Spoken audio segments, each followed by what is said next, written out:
Olá, vamos mergulhar num assunto que é fundamental: autoconhecimento. Sabe, essa jornada para a gente se entender melhor pode parecer meio complicada no começo, né? Mas olha, esse material aqui foi pensado justamente para ser aquele ponto de partida, sabe? Para quem está começando agora a olhar para dentro. Já parou para pensar nisso? Por que, de vez em quando, a gente se pega vivendo a mesma situação de novo e de novo? Especialmente, sei lá, nos relacionamentos ou na carreira. Parece um ciclo sem fim. É uma pergunta que todo mundo se faz, e a resposta, acredite, vai muito mais fundo do que a gente imagina. E não estou falando de português, inglês ou qualquer outra língua. É sobre uma linguagem emocional. Uma que a gente aprendeu lá atrás e que, sem a gente nem notar, acaba moldando quase todas as nossas decisões e reações no dia a dia. Então, tá. Por onde a gente começa a desenrolar esse novelo?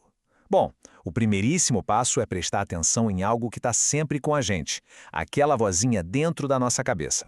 E o mais curioso sobre essa voz é que ela não nasceu com a gente. Na verdade, ela é como um eco.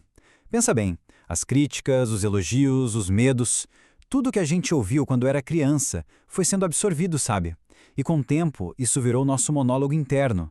É basicamente o roteiro que a gente segue sem nem se dar conta de que está atuando. E essa voz interna, ela não está sozinha, ela é só um personagem numa peça muito maior, o nosso roteiro emocional. É como se fosse um conjunto de regras sobre a vida, que a gente aprendeu antes mesmo de saber falar direito. Essa comparação aqui é perfeita para entender a coisa toda. É igualzinho a aprender a nossa língua materna. Ninguém sentou para nos dar aula de gramática, a gente simplesmente foi absorvendo, né? Com as emoções foi a mesma coisa. A gente aprendeu uma gramática emocional. E por isso que, na vida adulta, tentar mudar essa programação é tão difícil. É quase como aprender um idioma do zero depois de velho. Exige um esforço consciente, sabe? E muita, mas muita paciência. E quais são as regras dessa gramática emocional?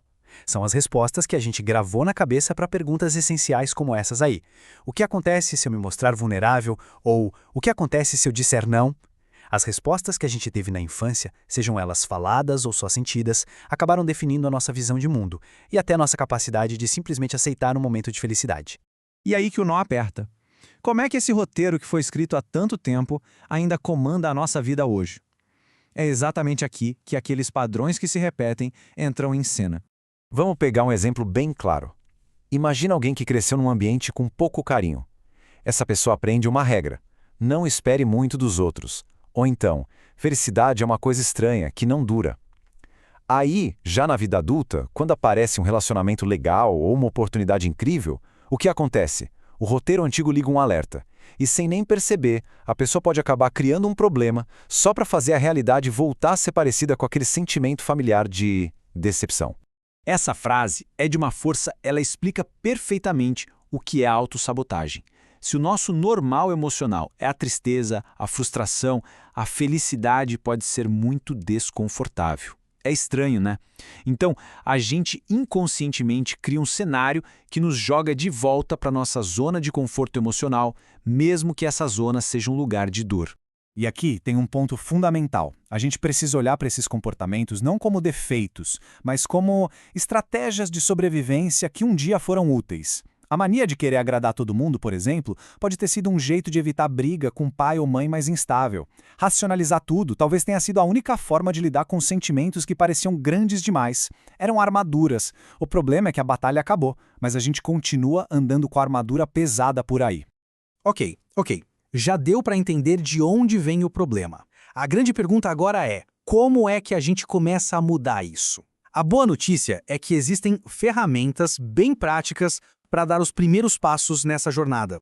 A ferramenta mais poderosa de todas, sem dúvida, é a consciência. É o simples ato de começar a notar, de se perguntar no meio do dia: ué, peraí, por que eu reagi desse jeito?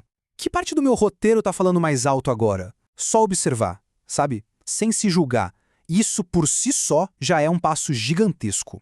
Uma técnica que funciona muito bem é essa de completar frases. É super simples. Pega um papel e, sem pensar demais, na lata, completa sentenças como "a vida é", ou "amor é", ou "mulheres são". As primeiras palavras que vêm à mente, assim, de supetão, geralmente revelam as regras mais profundas do nosso roteiro. Por que será que ter um diário funciona tão bem?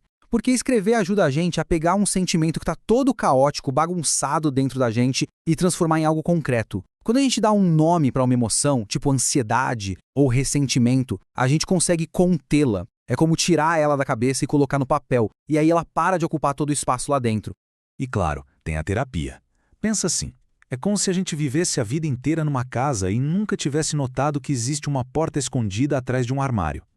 Aí vem uma pessoa de fora com um olhar treinado e simplesmente aponta, e aquela porta ali. De repente, um mundo inteiro de autoconhecimento pode se abrir. Bom, depois que a gente identifica os padrões e começa a usar essas ferramentas, a gente entra na fase que é, talvez, a mais poderosa de todas, a de reescrever ativamente a nossa própria história. O objetivo aqui não é apagar o passado. Isso é impossível. A ideia é a gente se tornar autor ou autora do nosso presente e do nosso futuro. É olhar para aquelas crenças que foram instaladas na gente e se perguntar: isso aqui ainda me serve? Isso aqui tem a ver com quem eu quero ser hoje? É um processo de edição, não de demolição. E essa é, talvez, a mensagem mais importante de tudo isso. O nosso passado nos moldou, sim, mas ele não precisa nos definir para sempre. O poder de escrever o próximo capítulo, a próxima página ou até a próxima frase, esse poder está sempre com a gente. E é com essa reflexão que a gente termina. Não precisa ser um capítulo inteiro, não. Às vezes é só uma frase, uma pequena crença que a gente carrega. Qual vai ser a sua?